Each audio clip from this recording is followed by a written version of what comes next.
Today, we're diving into a text with a pretty radical claim that woven into the very fabric of reality, there's a hidden set of principles, a kind of code that it argues governs absolutely everything. It calls them the universal laws. And the whole idea really boils down to this one huge question. What if all the world's great spiritual traditions, despite all their differences, are actually pointing to the exact same fundamental truths, like a shared blueprint for how the universe really works? Well, the text we're digging into today says the answer to that is a hard yes. It claims these shared ideas aren't just some weird coincidence. Nope, they're part of a single, coherent system it calls the universal laws. So let's see what they're all about. Okay, so first up, let's try to get our heads around this idea of a universal hidden code. The source we're looking at claims this is not some new age fad. It's an ancient wisdom, something understood for, get this, potentially millions of years, long before our modern world came to be. Now, it's really important to get what the text means by laws. We're not talking about rules made up by people, not even scientific laws. It defines them as core concepts that explain reality itself, principles so basic they've apparently been around for billions of years.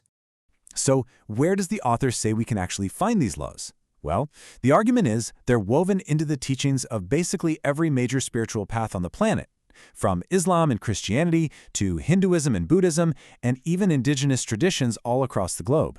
Let's look at a few examples the text gives. First up, the famous golden rule from Christianity. This idea of treating others how you want to be treated? It's a perfect example of what the text calls a universal law. And then there's this quote from Buddhist scripture, which says that love is the only real answer to hatred. Again, the author points to this as another one of those recurring universal themes. And this one really shows you how broad the claim is, pulling from an indigenous Lakota prayer, Mitikuya Oyasin, which means we are all related, points directly to this idea of universal connection. The source basically stacks up examples just like these to make its case for a shared hidden wisdom. Okay, so if these laws are supposedly everywhere, why does the author think it's so important for us to get a handle on them right now? Well, this leads us into what the text describes as a pretty high-stakes battle for belief. And this is really the key point. The author doesn't present these laws as just some interesting spiritual idea. No, they're meant to be a practical tool, a tool for people to resist what it calls systems of control, and something it calls sheepification, basically becoming a slave to controlling ideas. To really drive this home, the text pulls a verse from the Quran, framing the choice we all face as two totally different paths. On one side, you have this divine promise of abundance, love, and working together. And on the other, a threat based on scarcity, fear, and a service to self mindset.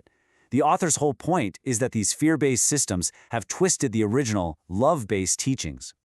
So with all that in mind, let's get into the actual tools for this so-called battle, the laws themselves.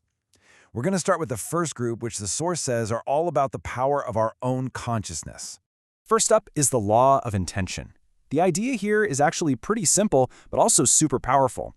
Wherever your attention goes, your energy flows. The text claims that fear is used as a powerful tool to get us to focus on negative stuff, while love is the most powerful positive focusing energy in the entire universe. The author then breaks down how you turn that intention into an actual reality. It's almost like a four-step formula. You start with a clear, purposeful thought. Then you charge it up by visualizing it with real emotion. After that, you hold that focus with commitment. And only then, the text claims, does the real process of manifestation actually kick in. And that leads us right into the next big one, the law of attraction. The text also calls this the law of mirrors. The core idea is that the world you see outside of you is just a reflection of what's going on inside you. In other words, you don't attract what you want, you attract what you are. All right, let's zoom out. We've talked about the mind, now let's look at the whole cosmos. This next set of laws, according to the source, is what governs the harmony and interaction of the entire universe. So, to explain the law of balance, the text gives this really fascinating example. Think about it. For a coffin maker's business to succeed, he needs more deaths. For a mechanic's business to thrive, he needs more accidents. Their desires kind of go against everyone else's well-being, right? The law of balance, it argues, is like a cosmic regulator that creates an equilibrium so these needs can be met without society just falling apart.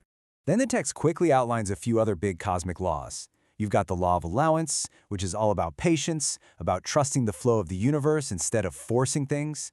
Then there's the law of free will, which says your real freedom is linked to your resources, and it warns that if you try to force your will on others, it's always going to bounce back on you. And finally, the law of love. This presents the ultimate goal, to get to a state of unconditional love, where you take full responsibility for your own reality. I love this timeline. It shows the law of evolution applied to a single human life. The text breaks down our development into stages. We start out being programmed by our parents and society, then we identify with role models. Then we hit that risky, idealistic phase as teens. The goal, it suggests, is to evolve past all that, maybe somewhere after age 40, and become wise enough to act freely, without needing anyone else's approval. So, we've gone through 7 pretty distinct laws, but what's the glue that holds them all together? In our final section, we're going to look at the fundamental assumptions, the author says, you need for this whole system to even work. The author is very clear that these 7 laws only make sense if you accept 3 core ideas. First, divine unity, this concept that everything comes from one, single, infinite creator.